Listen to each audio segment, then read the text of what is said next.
3 minutos para falar sobre o Substack. Oi pessoal, meu nome é Gê de Oliveira, eu trabalho como psicólogo clínico, tenho 2 livros publicados até então pelo Clube de Autores, e uma das coisas que o pessoal tem divulgado bastante na internet é uma nova rede social chamada Substack, voltada para produção de textos para autores, escritores e leitores, no final das contas, permitindo que você não só poste seus conteúdos, como, se as pessoas tiverem o desejo muito intenso de pagar pelo que você está escrevendo, você pode monetizar esse conteúdo.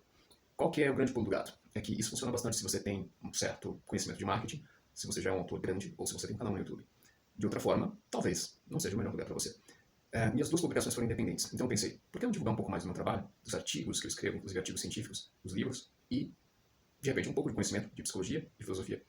No entanto, alguns dos meus conteúdos eles exigiam que, para demonstrar que as ideias que eu estava veiculando não vinham de alucinações da minha cabeça, que eu colocasse links que remetiam para os artigos que eu estava citando, ou que pelo menos dessem um norte para que as pessoas conseguissem pesquisar por elas mesmas a veracidade do conteúdo.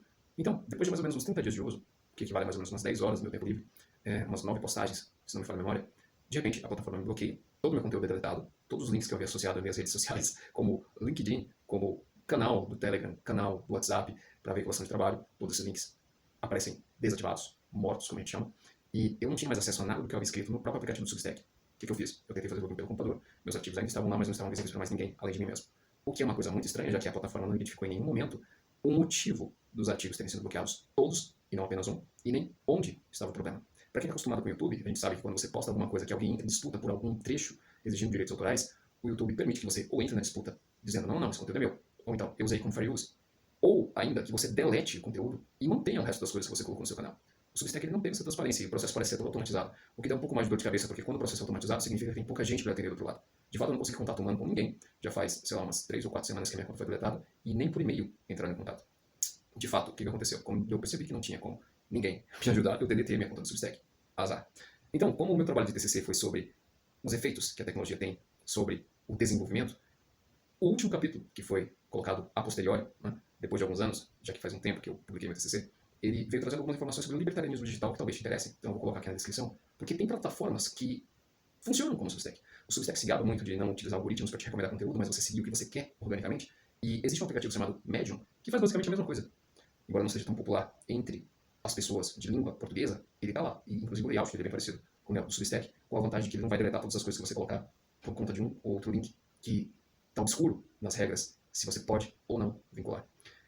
Outra plataforma que talvez seja interessante para quem tem conta no Telegram é o Teletype, que é vinculado à sua conta do Telegram e suas informações vão para um servidor russo, mas não se preocupe, é bastante livre, você consegue colocar muita coisa lá dentro, inclusive tem algumas funções mais avançadas que não exigem conhecimento de HTML, você consegue incorporar conteúdos externos, fazer embeds de imagens, de PDFs, de livros, e fazer um artigo bem bonitinho, um blog bem bonitinho. Além de que ainda existe o chamado blog do YouTube, para quem não sabe, você consegue transformar inclusive um blog num site com um pouquinho de conhecimento técnico, como por exemplo, no vídeo que eu vou deixar aqui linkado abaixo, do técnico de informática, bem conhecido aqui do YouTube, o Azarado, que mostra como fazer isso na prática. De brinde, eu vou deixar um segundo vídeo dele, não falando necessariamente sobre o Substack, mas de outros serviços que são bem vinculados online, que na verdade não são tão bons. E é só para vocês terem isso em mente. Nem tudo que é bem vinculado, nem tudo que é bem aclamado pela internet, de fato é tão bom. Muitas vezes acontece aquela questão da profecia autorrealizadora, né? Você fala tanto bem de uma coisa que essa coisa acaba se tornando notável e as pessoas acabam entrando e acabam fazendo com que a sua profecia se realize. De fato, tem muita gente de gabarito, de cacife, fazendo conteúdo legal no Substack, Jordi Gouveia, por exemplo.